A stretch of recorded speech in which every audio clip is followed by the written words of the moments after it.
30 kilometers from Gaza, the military airport of Al Arish in Egypt. 25 Gazans, all heavily injured or severely sick, are waiting to board this aircraft with at least one of their relatives. This is the 17th evacuation flight organized by the United Arab Emirates, who bring media along each time. Dr. Maha Barakat is Vice Minister of Foreign Affairs. She takes part in every mission. The ones that we've just boarded, some of them have multiple fractures, some of them have amputations. We've never seen this kind of intensity, frequency and severity in terms of injuries. Among those evacuated is 8-year-old Nada Musallim. She was wounded by an Israeli strike while her family was fleeing from northern Gaza to seek refuge in the south. For 2 months now, Nada has been suffering from third-degree burns on both legs and an evisceration.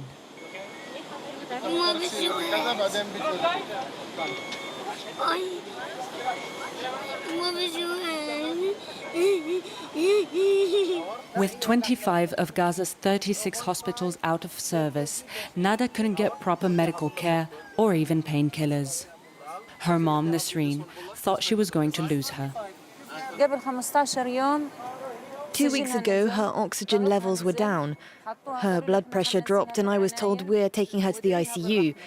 You should start praying because your daughter is about to take her last breath. But thank God Nada is still here and it will get better. The only thing I want is for her to recover. In Gaza, one child is killed or injured every 10 minutes, according to UNICEF.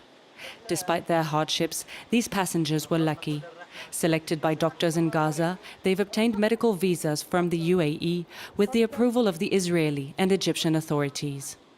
Abu Dhabi already evacuated nearly 700 of the 2,000 children it plans to take for free.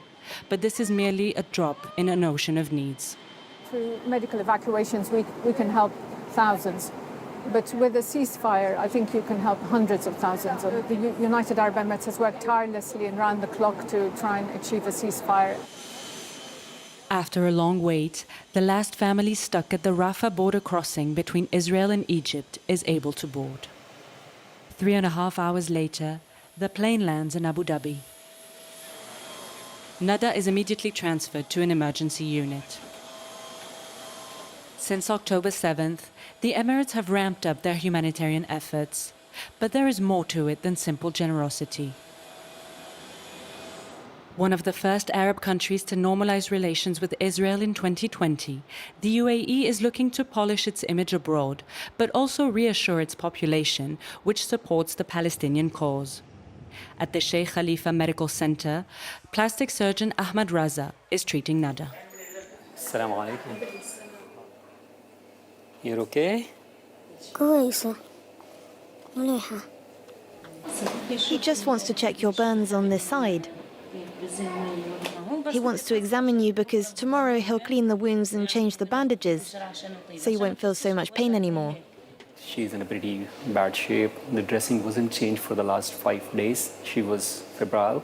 We started her on antibiotics. We transfused blood. They are coming with the war injuries, with the burns, and with the severe traumas. I saw the young patients. Those people think that they don't want to live after that. To support Nada, 2 of her brothers were allowed to join her in Abu Dhabi, but the rest of the family is still in Rafah. I feel safe here, but I can't stop thinking about those who stayed in Gaza, my husband, my other children. Life over there is very tough. The tents, the fear, the terror, the planes flying over our heads. Nada's treatment should take a while, and in the meantime, I hope the war will have ended. Her doctors say Nada should be able to walk again in a few months. Meanwhile, all the family's expenses are covered by Abu Dhabi. The UAE wants to establish itself as a global hub for humanitarian action, and a key part of this strategy is this brand new city at the edge of the desert, which can accommodate up to 12,000 people.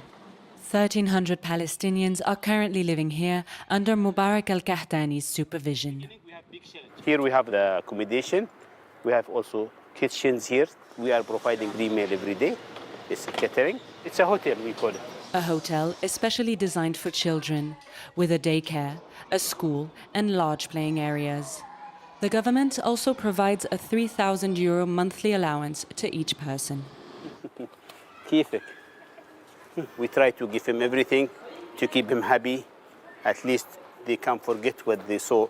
Wallahi, we need him to feel like they are in the home. The Gazan stay, however, can only be temporary, as the UAE does not recognize refugee status. We are doing the treatment. We hope the war will stop.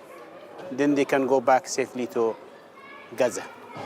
But we don't have other planning to have him in UAE.